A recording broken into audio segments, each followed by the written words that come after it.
Aha mevzu var. Hadi tutun onu. Haydi. Hadi dağıtın orayı. Tamam. Hiç ufağa bak çok güzel ya. Maşallah size ya. Hadi siktirin sizler.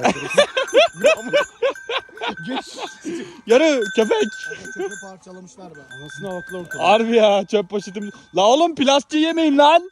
Ateşe giriyor salak haberi yok ya. Oğlum kağıdı yemeyin.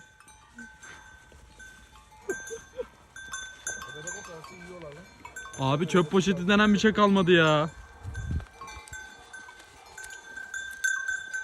Eyvah aşağıda ne var lan?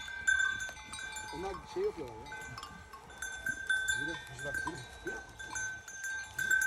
Oğlum çöp poşeti lazımdı bize lazımdı. Şu da maşallah kocaman lan. Bu psikopat aga. Vallahi var ya bir kodumu bayıltır adamı. Ya bir çay.